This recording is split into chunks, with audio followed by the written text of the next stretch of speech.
Hello everyone, I'm Sanjana Uttappa. I'm part of the investments team at Headstart and I take care of investor relations and portfolio management.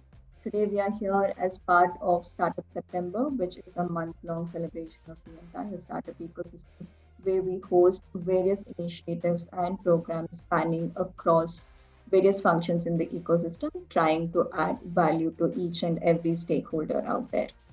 Next 20 minutes, we will be diving into the fund of the day.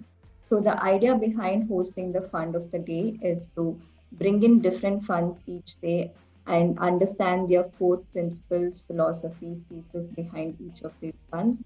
This is just an attempt to help founders out there to understand funds better that are there in the country because even today, a lot of founders reach out to many funds out there and get super demotivated when they don't get a response. We are just helping them form a strategy around the entire approach by bringing to light how each fund functions. So the hero fund of the day today is Transition VC, and we have Shantanu Chaturvedi here, the AVP at Transition VC, who has taken out the time to join us Thank you. today. Thank you for so much for this invitation. Thank you for this session. So, Shantanu has been associated with the startup ecosystem for the past 8 years. He has helped a lot of startups build their technology roadmaps and build startups along with them, along with their journey. His interest and experience spans across EV, renewables, IoT, agritech, and more. So, as we get kickstarted, Shantanu, I would like you to take the next couple of minutes and throw some insights into your journey and how you have helped so many startups scale and build technology roadmaps for them, how your journey from a founder to venture capitalist has been. Thank you. Thank you so much, Sanjana, for the very interesting question. Talking about my journey, uh, fair disclaimer, I am an engineer by background, so I tend to talk a little more technology than I tend to talk VC. So if you talk about my journey, it's I've always been very interested with technology. I've always been very passionate about technology, and not only limited to my field or branch, but technology, the spectrum across. So mechanical, electrical, computer sciences, AI, ML, blockchain. What I really like doing is trying to understand technology, and uh, even while building your startup and even while evaluating startups for the VCs out there, for the incubators out there, even for the startups out there, I think it's very important to understand what we call the core of the technology. So when a startup is building a product, when a startup is actually taking a product or a service to market, there are multiple things that they're doing.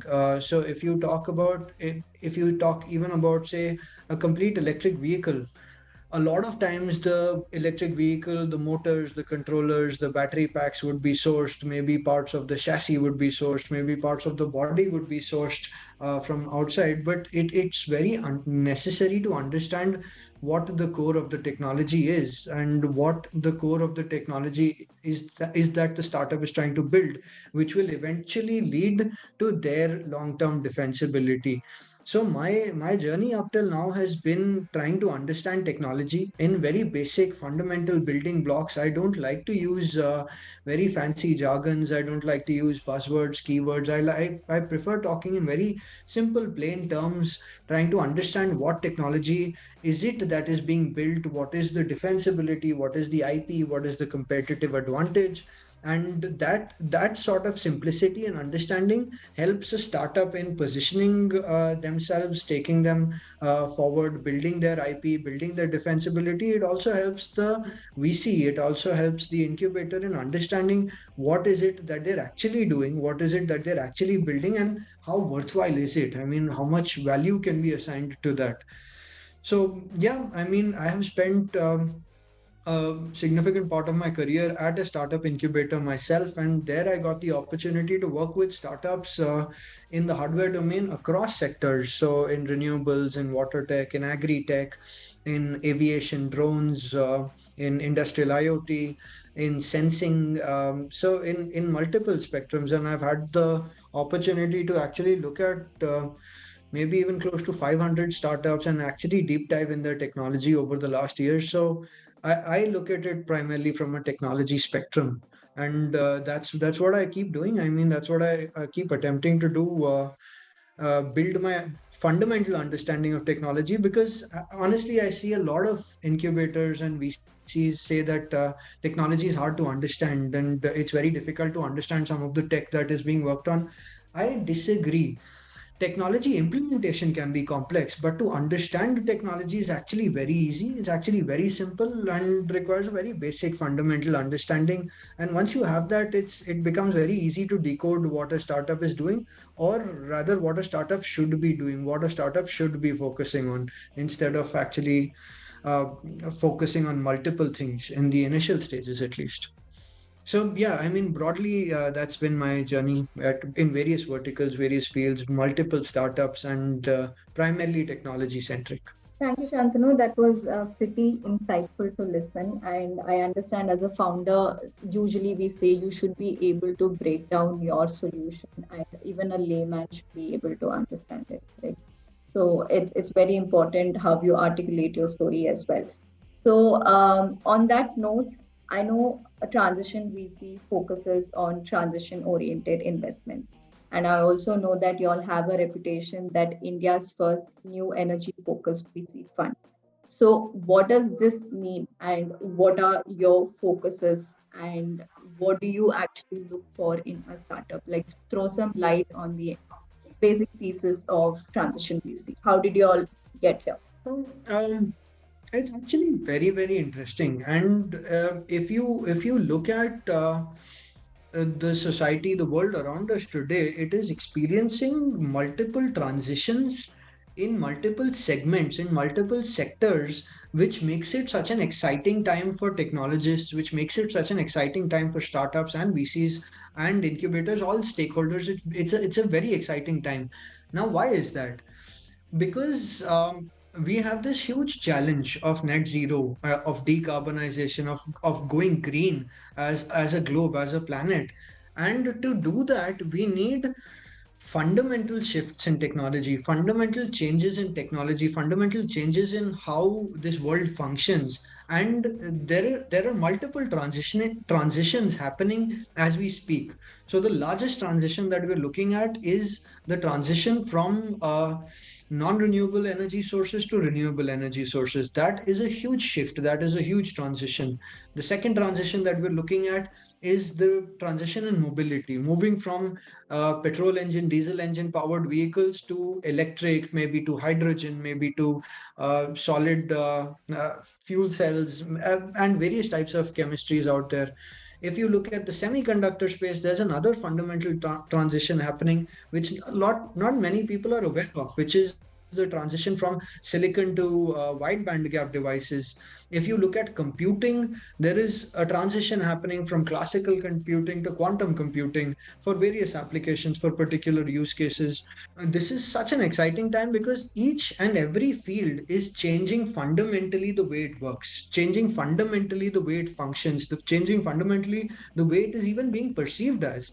So it this transition opens up a lot of opportunities. So if you look at the earlier transition, the internet transition, the computing transition, all of the big players that we know of today, Apple, Microsoft, Google, were built during the transition of the computing transition, of the processor transition, of the internet transition.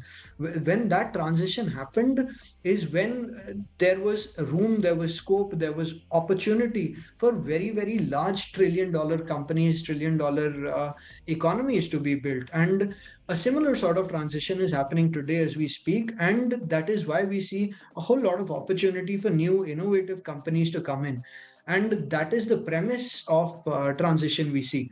So the premise the transition VC says is that during this transition, we will see a lot of growth, we will see a lot of innovation, we will see a lot of opportunities, and a new wave of trillion-dollar companies will be built starting today, maybe starting even yesterday. And that is what the whole transition VC agenda is, premise is, background is that we want to be part of this. We want to bolster the ecosystem. We want to promote the ecosystem as a thematic fund. So we're not a sector agnostic fund. We want to build very strong thoughts, very strong values, very strong predictions in this game, and take the necessary bets. And then, after taking the bets, do what is necessary to actually help them succeed. That is helping them in strategy, helping them in connections, helping them in horizontal expansion. So that is what the transition we see background is, transition we see is premises. Amazing. I think that's very unique. But you spoke about net zero and things. My next question is on net zero. Actually, I have a couple of questions. I'll break it down. First, I would like for you to just take a minute to explain and elaborate on the concept of net zero itself and how you can adapt these in construction companies and what are some of the ways to do it. And I also know that you all have signed up on an initiative with IEEE called as a Net Zero Warriors. So, what does this initiative mean, and how are you all as a VC fund so committed to achieving these climate change policies or energy efficiency, making things more environmental friendly? So, just an overview and on this entire thing. And thank you for this question, because it's surprising the number of people talking about climate and not understanding what net zero actually means is very surprising. Net zero is actually very simple. It's very fundamental. The world, our planet globally is becoming hotter. The average temperatures across the planet are becoming hotter. We are already more than a degree, 1 degree Celsius hotter than what we were 30-40 years ago, and we are set to achieve 3 degrees of temperature delta in the next 20-30 years. Now, 1 degrees, 3 degrees may not seem like a lot, but these these few degrees of temperature actually tamper with the ecosystem to lead to very catastrophic changes in the overall ecosystem. This disbalances the ecosystem. So what this will actually do is anybody's guess, is actually just a bunch of prediction that our scientists have given us. But what we all do agree on, that this temperature delta is not going to be good for the whole planet. What it's going to do, in just a few examples, it's going to cause the ice up the North Pole, the South Pole to melt, which will lead to rise in the ocean levels, which will lead to increased flooding, which will lead to increased rain, which will increase in cyclones, typhoons. And that is just the beginning, and that is going to be devastating for everyone on the planet. And that's what the whole premise of net zero is. So to prevent the planet from becoming hotter, we have to reduce carbon emissions, or make net zero. In fact, means make those carbon emissions zero, because carbon is the fundamental thing that is trapping the heat, the light that comes from the sun. It is trapping it in our atmosphere, and it is essentially enhancing. It's essentially increasing global warming, global temperatures, which is leading to a whole lot of disaster, and that disaster is unheard of. So we're actually in a very alarming state when it comes to actually attempting to become net zero, because most of the technology that will help us become net zero doesn't even exist today. There's 75% of it doesn't really exist today, and that's why as a VC it's great business, because it's needed, it doesn't exist. So that's what VCs will do. We'll fund the technologies that will help take the climate to a sustainable zone. And so that's essentially what net zero is about. That's the Paris Agreement, where all of the over 170 countries have agreed to bring carbon emissions down to zero by 2050, and which is a ridiculously impossible task, because today by 2050, as the planet, we are set to hit a 3 degree temperature delta. God only knows if we hit that 3 degrees, will all of us even survive to actually see that day. So it's actually a very alarming state. It's actually a very terrible state. And more VCs like us. That's why the Net Zero Warriors program is all about education is all about spreading the awareness, is all about spreading the urgency, spreading the need for more VCs like us, more technologists, more startups, more academics to actually come together to actually bring the technology, bring the products, bring the solutions to life, which will actually drive a net zero as a planet. So And that's net since zero is broadly about that. Yeah. Yeah, and since there are very few startups that are there out there building around this concept, can you also share some real life examples, some companies that are solving for it, or something from your portfolio that's very interesting and unique, doing something super curious? All right. So net zero as a journey, there are multiple parts to it. One is the source. Okay, you don't use energy generated from sources that emit carbon. That is simply, in very simple language, that is renewable energy sources. So we're looking at startups that are doing some very interesting stuff in renewable energy, in smaller distributed energy resources. So smaller wind turbines, smaller solar, smaller geothermal sources, so that we generate energy as a source and don't emit carbon. Then it is energy efficiency. I mean, when you use the energy, reduce the amount of carbon emissions that is caused by consuming that energy. So that is energy efficient motors, energy efficient controllers, energy efficient HVAC systems, buildings, IoT systems to make buildings, commercial buildings more energy efficient, IoT systems, platforms to make buildings more energy efficient, reduce carbon emissions. And in between all of this, the core problem again that we're looking at as transition VC is that when you use renewable energy to generate bulk of the energy that we need as a planet, there's going to be a lot of need for storage, because uh, the whole problem with renewable energy today is that it's not consistent. Solar is not consistent, wind is not consistent, tidal wave energy is not consistent. No renewable energy source is actually consistent. So to avoid the inconsistencies, because there is inconsistent supply, there is inconsistent demand.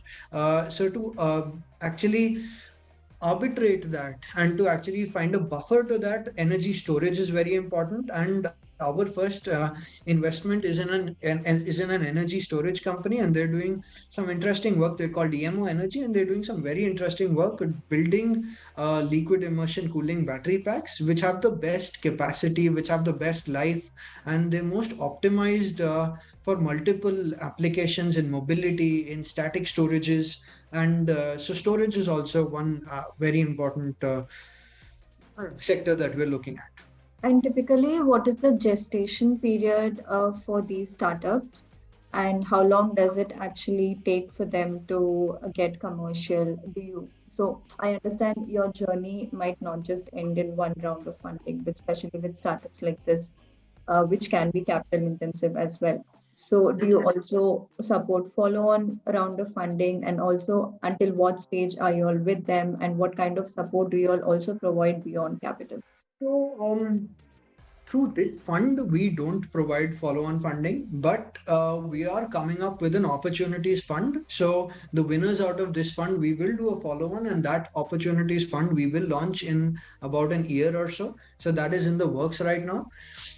When you talk about gestation period, see, the simple idea is that a net zero is not going to be bought about by simple software and SaaS companies or services companies. When you talk about net zero, when you talk about decarbonization, there has to be and will be a hardware element to it, a hard product based element to it. And when you talk about hardware gestation, the simple line is that hardware is hard, and there are no two ways to it. Hardware is hard. Hardware does take time. The gestation periods are longer. It does take much longer for a typical hardware company to mature and go to market than it takes a software company. So the typical journey for an idea to early market traction for any hardware company is anywhere between 2 to 3 years, just in the product development stage. And that's when, once they hit the market, that's when the real struggle begins. That's when the real problems begin of actually finding the product market fit, finding the financing, helping them scale, helping them grow. Is that is when the real struggle begins.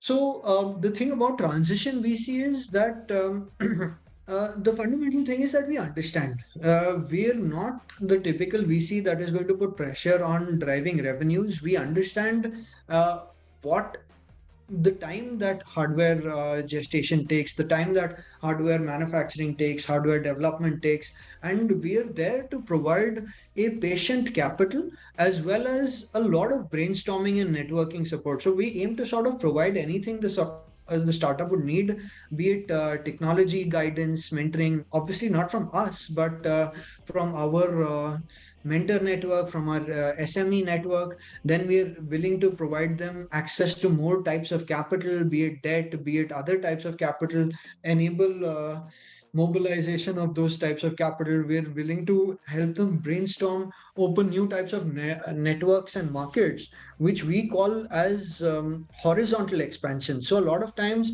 a fundamental technology that is built can be applied to various sectors. So what we help them in doing is horizontal expansion, as to if you built a motor and controller, why just take it to mobility? Why not take it to other applications like in the industrial segment, in the pumping segment, in the HVAC segment? And then we enable those strategic connects, which will help them land soft order so that they can pilot and very rapidly scale in the market. So yeah, Got that. hardware is not easy. Hardware takes time, and the long story short is that we understand, we're patient, and we're willing to work with them to actually take it to market.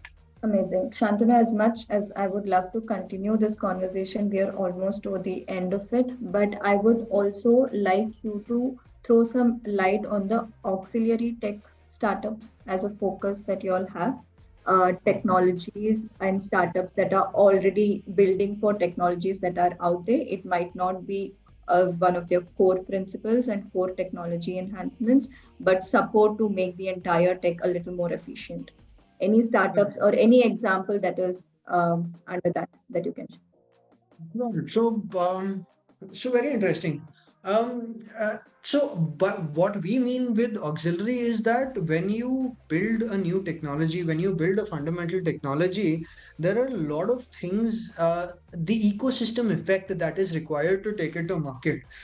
So when you talk about a new type of, say, battery cooling system. If you talk about a new type of battery cooling system, that we're the design organization that we've developed a new type of battery cooling system, you need a manufacturing organization that will manufacture those battery packs in bulk and actually achieve economies of scale. You need a financier, you need a debt financier, someone that will finance the inventory, someone that will finance the working capital, someone that will put it on a platform. Then you need the service and the maintenance folks that will work on customer support and work on the battery pack if it's down, and have some amount of technology platform to actually understand what the fault in the system is, what the fault in the battery pack is. Then finally, you need a vehicle OEM to actually try the new sort of battery pack and actually work with the battery pack manufacturers to pilot it, test it, and see if it's worthwhile. A lot of that takes a whole bunch of technology, a whole bunch of effort, and that is also something that we're interested in doing. So it's again a thematic fund. So we're interested in the ecosystem effect, and we want to build the ecosystem around the technology, not just work on the technology itself. Take build and work and fund the enabling factors that will help the technology to go to market and actually scale in the market. So that is what we mean by auxiliary. That could be tech platforms, IoT platforms, financing platforms, service and maintenance platforms. So tech and operations mixed together to actually enable technology. Got that. I think that that's very unique and super exciting. This was something that was new for me also, so I thought I'll probably have you explain it better. One last question. Any advice out there for the founders who are trying to approach investors or trying to approach transition VC regarding what your strategy should be? What would be some of the things that you would ask them to focus on before reaching out to invest? It's a whole lot. I mean, this Yeah. question itself can take the rest of the day. But very quickly, I would just ask startups to understand what a VC is before approaching a VC. Understand what a VC is, what the mindset is, why a VC invests in a startup, what is the motivation. So it's very simple. A VC is not going to fund your manufacturing. A VC is not going to fund your inventory. A VC is not going to fund capital to set up a new factory. A VC wants to invest in startups where the capital is used for IP creation, for R&D primarily. Obviously, manufacturing and inventory and everything is important, but there are other methods of financing those things rather than just equity money. And you should be very careful while approaching VC, because it comes with a lot of, so let me put it this way. There are startups, there are companies that do very well without a VC, and they sustain very well. They're called MSMEs, and they keep growing, and at not at a ridiculous rate, but they grow well, they do well, they make a decent buck for themselves. When you're approaching the VC, you have to be prepared to act very, very fast, to move very, very fast, to scale very, very fast, because that is what a VC does. A VC essentially accelerates the growth of a company by infusing capital, and that has to be done fast. And your plans have to be aligned with the VC's thought process, with the general VC's thought process of actually raising significant funding rapidly in a matter of 16, 18, 24 months, and continuously that must happen. And your business, your technology, your product, even your mindset must be aligned with that thought process before you actually come to a VC. That's very important. I think it's super important to be aligned on what you're building and how you portray it as well. With that, we would be concluding today's session, but thank you so much for taking the time and joining. I feel a transition VC by itself is so innovative, and with the sector focus and how you all operate and function, it was a super insightful session for me to listen as well. So thank you for your time. Thank you. Thank you so much, Sanjana and Headstart team, for the invitation. Looking forward to engaging with you guys further. Absolutely. Thank you so much. And before we wrap up, I would just like to take a couple of minutes and invite all of you to HSX, which is Headstart's annual summit happening on the 30th of September in Bangalore at SAP Studio. So if you all haven't registered yet, please head to our social media pages for event details and the registration link as well. It's going to be a day-long summit where the entire ecosystem comes together. You'll have workshops, you'll have speaker sessions, panel discussions, startup showcases, networking, and a lot more. You might not want to miss out on this, so please go ahead and register. It's an invite-only session as well. So see you all tomorrow with yet another fund, trying to dive deeper into a new fund tomorrow. Thank you so much.